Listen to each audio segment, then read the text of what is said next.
Okay, hello. I'm Nikos. I'm a cryptography researcher at Fireblocks. This is Oren. He's a security researcher at Fireblocks. And we're here to talk about hacking crypto wallets. So what is a crypto wallet? So let's say you want to spend Bitcoin. You need a wallet. That wallet holds a key. That key allows you to sign transactions. Those transactions you can broadcast to the blockchain and send crypto to your favorite people. There's a problem with the setup because there is a single point of failure. The key is sitting in one place, ready to be stolen. How can you minimize that risk? You can use multi-party computation, also known as MPC. So what is MPC? So at a very high level, the idea is that instead of having one key in one place, the key is split into shares, and those shares reside with different parties. Actually, MPC promises much more than what the picture suggests, because the key is never assembled in one place. The parties calculate their shares and the public key via an interactive protocol, and then every time they want to sign a transaction, they run a different interactive protocol for calculating the signature. So small aside, MPC is much bigger than the use case I just described, which is threshold signatures. It is the crown jewel of modern cryptography. Basically, anything you can do with a trusted centralized party, you can do trustlessly with MPC. There are numerous examples. I'm not gonna go into them. But what I will say is that commercial adoption has been a bit slow. MPC has been around since the 80s. And the most significant use case before blockchain was the famous Danish sugar beet auction of 2008. And since the advent of blockchain, MPC is now protecting billions of dollars in cryptocurrency wallets. But we're not here to talk about MPC in itself. We're here to hack crypto wallets that are based on MPC. So what would that look like? One thing that could happen is a denial of service. Let's say I'm able to freeze your wallet so you can't spend your crypto. That's a problem. Something more severe would be signature forgery. Let's say Nikos and I, we have an MPC wallet, so every time we want to sign, we sign together. So I tell him, let's sign this $10 transaction to your favorite charity. He signs it, but because I took advantage of some flaw in the protocol, I actually made him sign a totally different transaction without him knowing. That's bad. But what's even worse would be private key exfiltration, whereas by him signing that transaction, he leaked his key share to me, and now I can sign whatever I want, whenever I want, without his consent. Today's talk will be focused on this. We're actually going to show you 3 different attacks that all end with private key exfiltration. When we'll be talking about attacking crypto wallets, MPC crypto wallets, I want you to have this threat model in mind. So these are a bunch of people participating with an MPC wallet together. So each time they want to sign, they need to collaborate. Now, one of those participants, namely Alice, will be acting maliciously. Now, either she woke up one day, decided to be evil, or maybe she was compromised by an attacker and now is using her identity to attack the other people. So whatever her motivation might be, she wakes up in the morning, her only goal would be to exfiltrate the other counterparty's key shares. And she will do that by signing normal-looking transactions with them. So the research findings that brought us here today were as followed. We have discovered 4 novel attacks, including 3 0 days. These findings have affected over 16 different vendors and or open source libraries. We'll be releasing at the last slide 4 fully working proof of concept exploits for these attacks we'll be showing you. We actually used the very same proof of concept exploits against 2 vendor production environments and got the private keys. And the last thing I want to stress is most of our attacks are not implementation specific. We'll be attacking MPC at the protocol level. So the affected parties were numerous. Some of the biggest crypto wallets were affected. A number of crypto custodians were affected. The most popular consumer MPC wallet was affected, as well as some of the most popular open source MPC libraries. The attacks we'll be covering today, we'll start with attacking the most popular two-party signing protocol. It's called Lindell 17. Carrying out the attack will be somewhat high interactivity required. Then we'll go to the second attack. We'll attack the most popular multi-party signing protocols, the GG18, GG20 family of protocols. And last but not least, we'll attack what we call a do-it-yourself protocol because it doesn't really closely adhere to any academic paper. Okay, so before we have a look at the exploits, we need a few items of background material. The first item in the background is the math. Thankfully, no advanced math. The only thing, we're not going to be talking about elliptic curves or abstract groups. The only thing you need to know for today is the modulo operator. What is the modulo operator? Well, very simply, x modulo n is the remainder of x divided by n. For example, 5 modulo 5 is 0 because 5 is divisible by itself, and 6 modulo 5 is 1 because 6 is greater than 5, and there's overflow, and yada, yada, yada.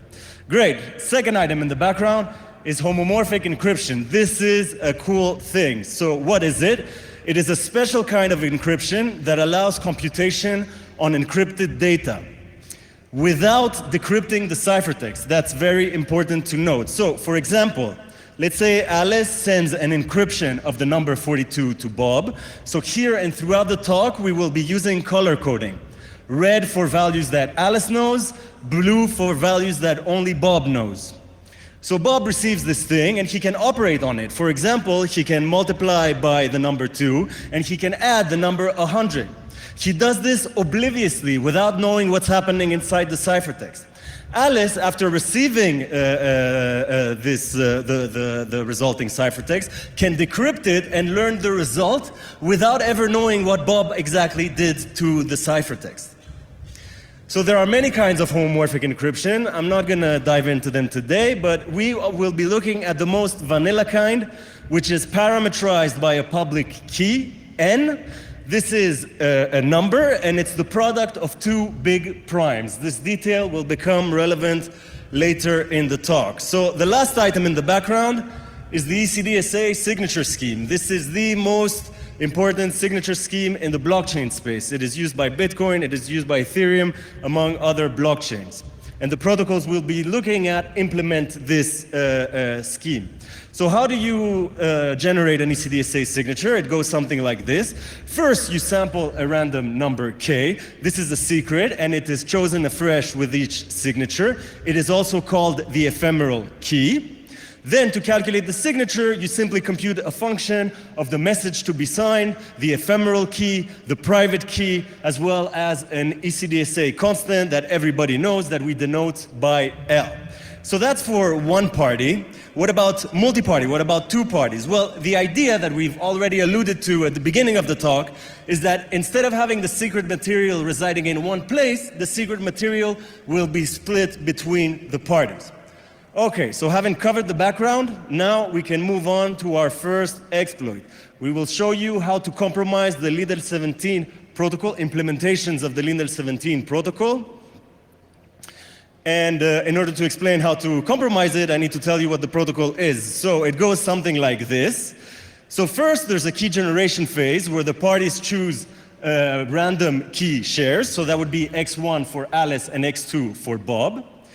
The next step in the key generation is for Bob to encrypt his share under a homomorphic scheme that he controls, and he sends that encryption to Alice. So he sends an encryption of X2 to Alice. I will remind you that only Bob can decrypt this thing, but Alice can operate on it. And this is going to be important for signing. So before we move on to signing, we need to address the elephant in the room. This is a cryptography talk. So there's going to be formulas involved, but nothing bad is going to happen. Oren will take care of you. Okay, so let's have a look at signing. Signing goes something like this. So Alice uses the ciphertext she receives from Bob during the key generation to send an encrypted partial signature to Bob. The encrypted partial signature looks something like this. And the only reason I am displaying this formula is to show you that we have almost all of the ingredients for the ECDSA signature scheme. We have the X's, we have the message, we have K1, we have the ECDSA constant L. The only thing that's missing is K2. So how does Bob finalize this thing? So he simply decrypts this value, multiplies by his contribution to the ephemeral key, and reduces everything modulo L. At this point, he checks whether this thing is a valid signature. Why does he need to do that? Well, he does this because, maybe Alice fell asleep during the signing process, and she forgot to multiply by her K1. At this point, Bob will fail to verify that the signature is valid, and Alice will be notified of this, either because Bob tells her, or because the signature never made it to the blockchain. So what happens in this case? Well, to answer this question, we consult with the paper the protocol is based on. And the paper has a very interesting instruction. It says any abort will imply no later execution, which means that if Bob detects an invalid signature, the wallet must be locked. Putting our adversarial hats on, we see this and we think, well, maybe we can leverage this into a denial of service attack.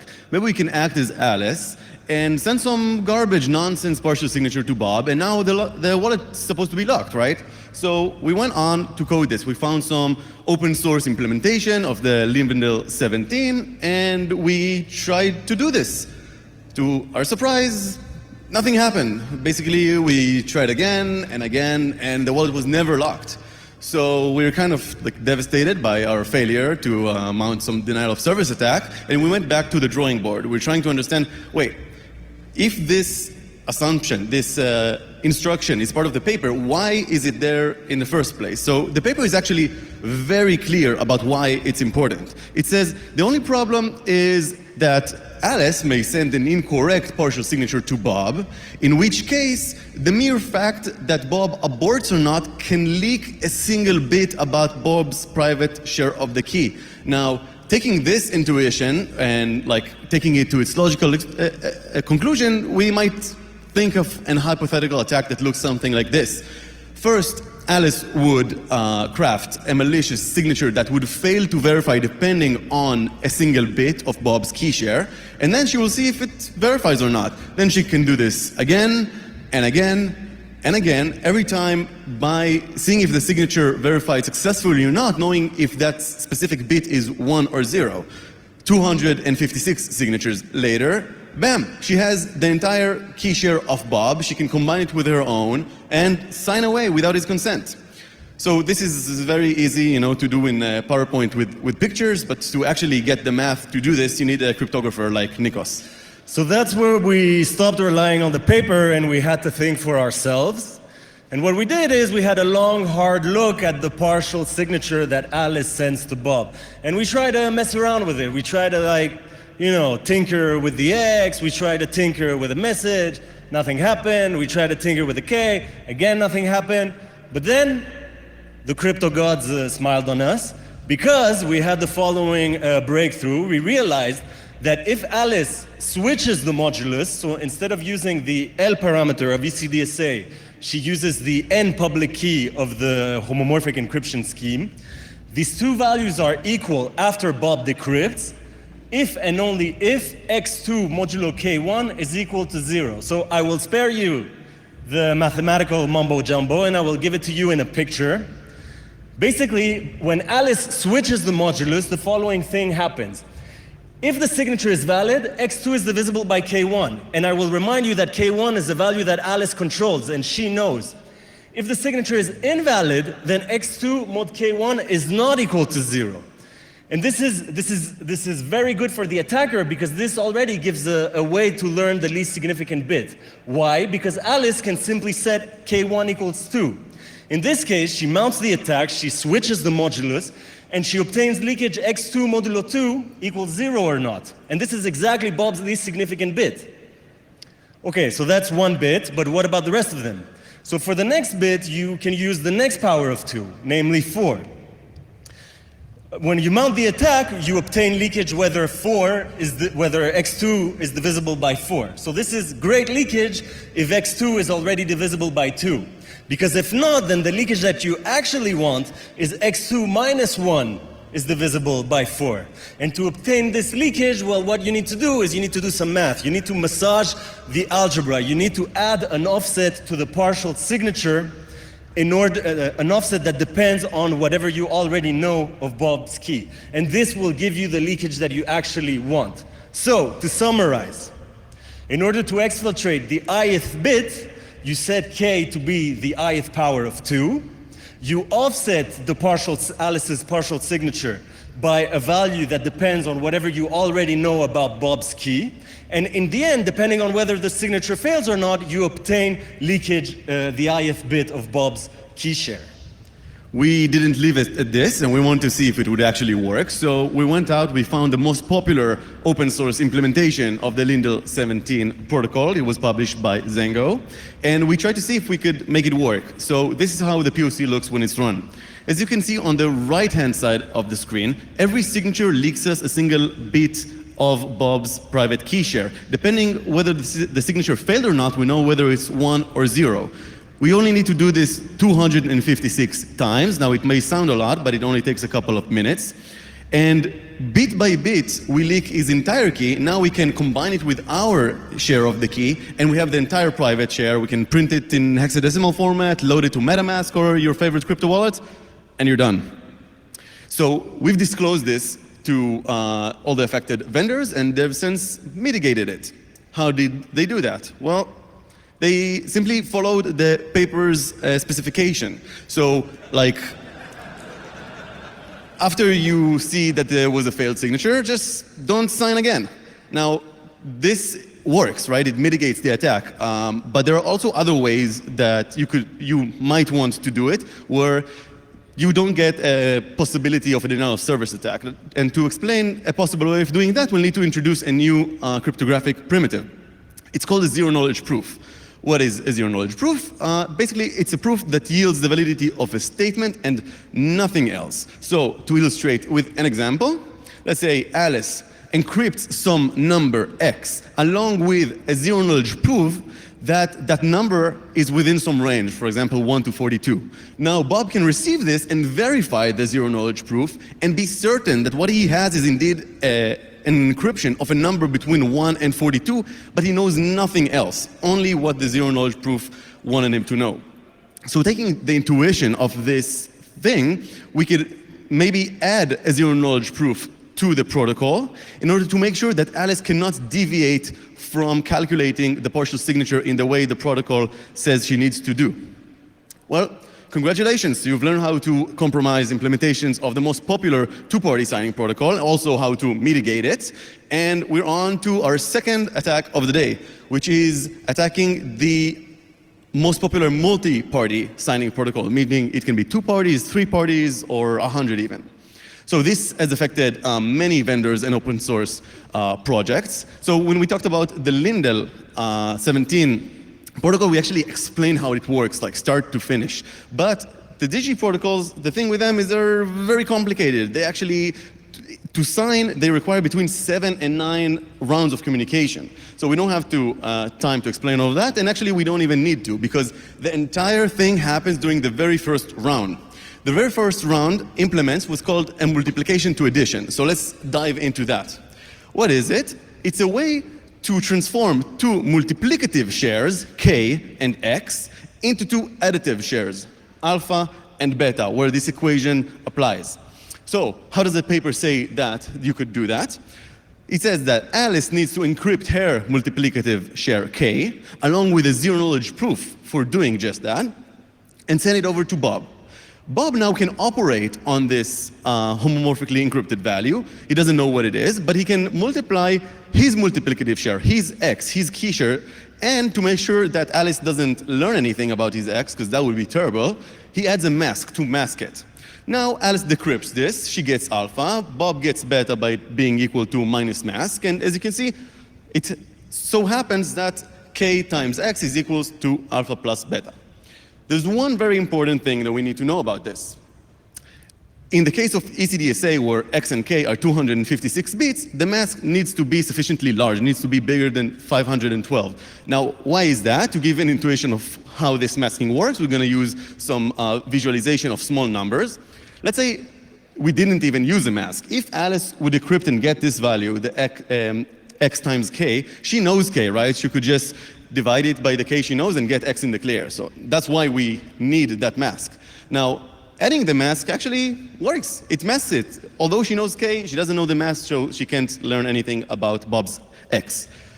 But what happens if that's not the case? What happens, for example, if K is even larger than the mask itself? In this case, we can see that adding the mask actually hides nothing. Like the most significant bits leak X in the clear. Now, this could be a really great attack, right? Like we could be Alice, we could choose a really big K that's larger than the mask, send it over, decrypt this, and get everyone's key share in one go. But remember that zero knowledge proof that I mentioned that she's sending over, it actually also includes what's called a range proof. What that is, it's a zero knowledge proof that ensures that the number K is no bigger than 256 bits, which kind of foils our entire plan of attack here. So we're going to get deeper into the math of the zero knowledge proof. Hold on tight. How does it look like? Basically, it's a bunch of numbers. The number Z is the one that we'll be focused on because that's the one that relates to the range proof part of the proof. Now, how is Z calculated? It's equal to W, which is a small random number, plus K, which is the number Alice trying to prove is sufficiently small, times a hash that depends on W, everything modulo N. Now, when Bob receives this, he does a bunch of verifications over the other parts of the proof that we're not going to touch on, and he makes sure that Z is small. Now, as you can see, if K will be too large, then Z will not be small enough and it will fail the range proof part of the proof. Now, I just want to stress that Alice has to follow this specific formula for calculating Z, because if she doesn't, some of the other verifications would fail. So, how can we go about cheating in this zero knowledge range proof while adhering to this formula of calculating Z? What we're going to do is we're going to focus on this part of the equation, and we're actually going to try and zero it out, right? If we somehow manage to zero it out, then it doesn't matter how big K is, Z is only equals to W, which is a small number, and we can use whatever big K we want and pass the verification. So how will we do that? We're going to use what's called the Chinese remainder theorem. For this use case, because, as Nikos mentioned earlier, N is a product of two primes, P and Q, if this value we're trying to zero out, modulo P and modulo Q, they both zero out, then it also implies that the value we're trying to zero out zeroes out. So we're going to use this lens of looking at it, and we can try to zero out the left-hand equations one by one, and by doing so, we'll achieve our goal of zeroing out the right-hand equation.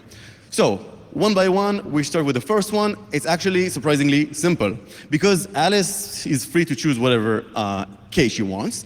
How about she chooses K to be equal to Q, right? Then, by definition, Q mod Q zeroes out, and we're halfway there.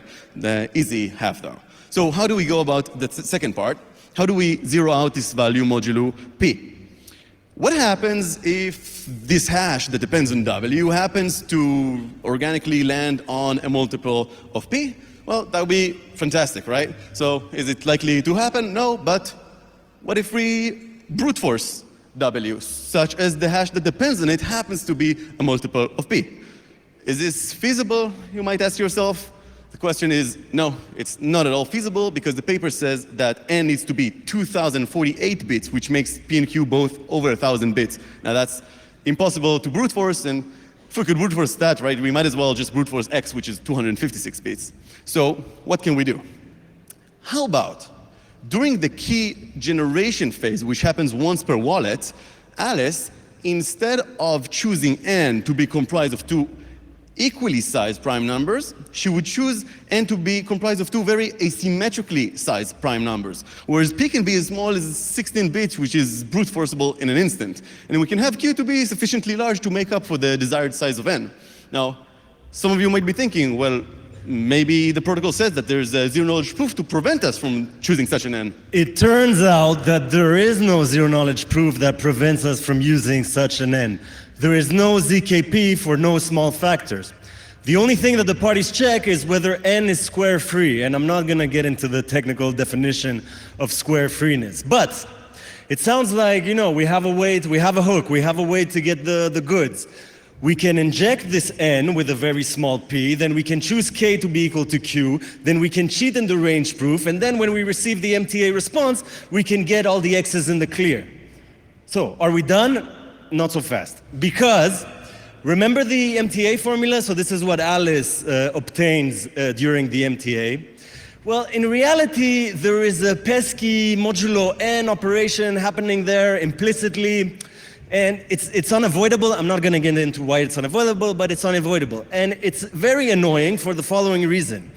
K is now almost as big as n. And what happens to the leakage when K is almost as big as n? So let's have a look at K times X plus the mask. Here we see the beautiful X and the most significant bits in the clear. However, as soon as you apply the modulo operator, the most significant bits of X, they disappear, they jump off a cliff, they go bye-bye.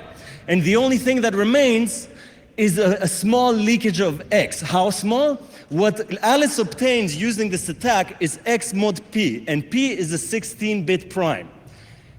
If only there were a way to obtain X from such remainders. Worry not, Nikos. Once again, the Chinese remainder theorem comes to our rescue. Now, let's explain how it works a bit more in depth. Let's say we have this small number x, which is 23, right? We can encode it in a myriad of ways. Like we can all see in the screen, and we can encode it decimally. We can also encode it hexadecimally. We can actually also use CRT to encode a number. Now, how would one go about doing that? You need to divide this number by a few small primes and save the remainder.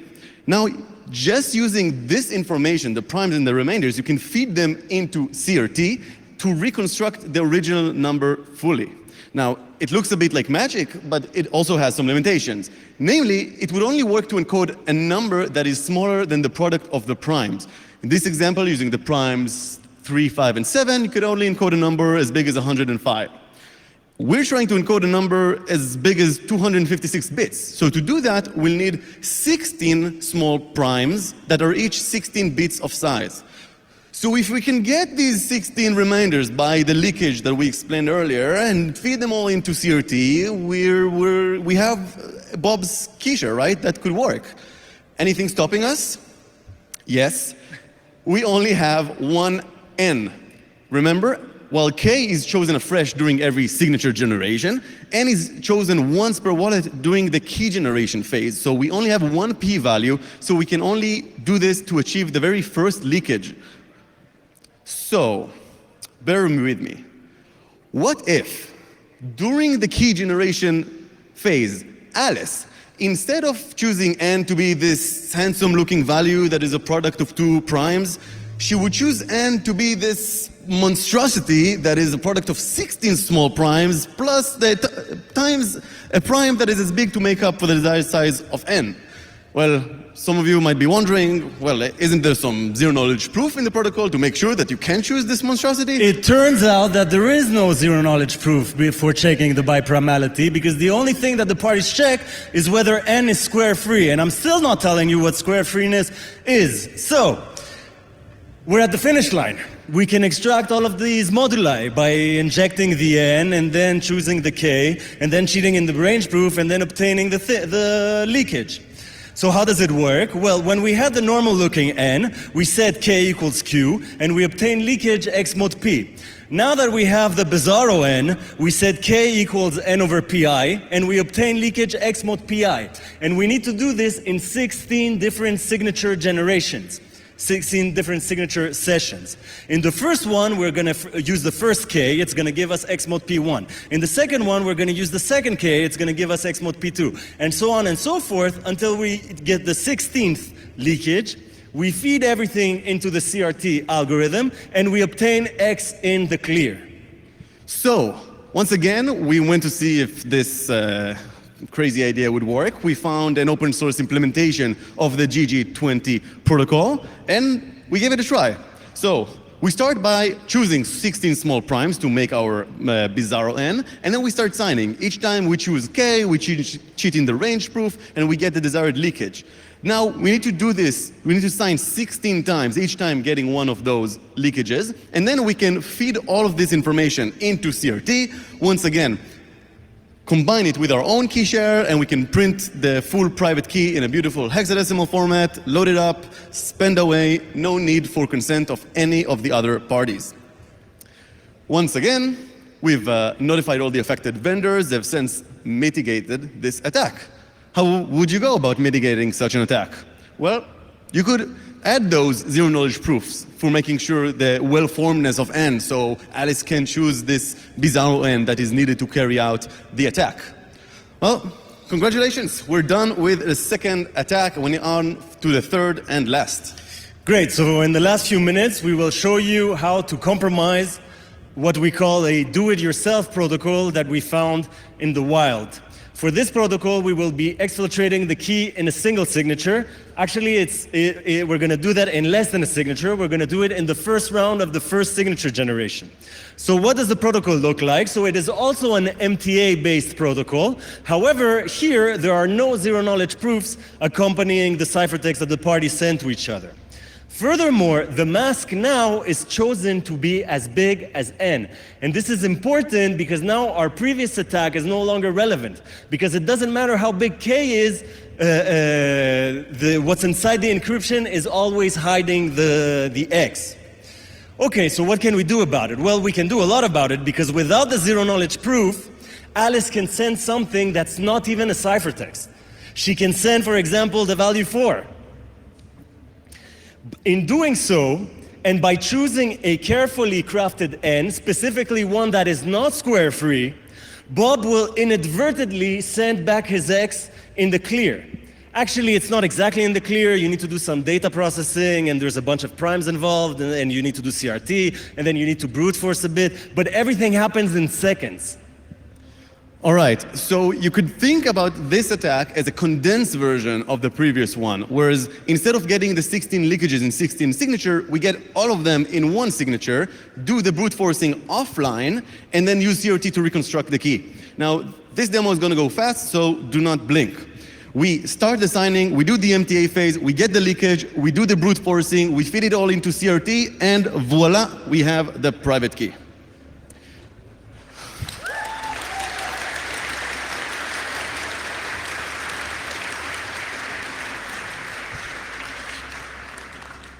To conclude, we've shown you a bunch of different attacks on MPC protocol that all result in exfiltrating the private key, which is bypassing the basic promise, security promise of the MPC protocols.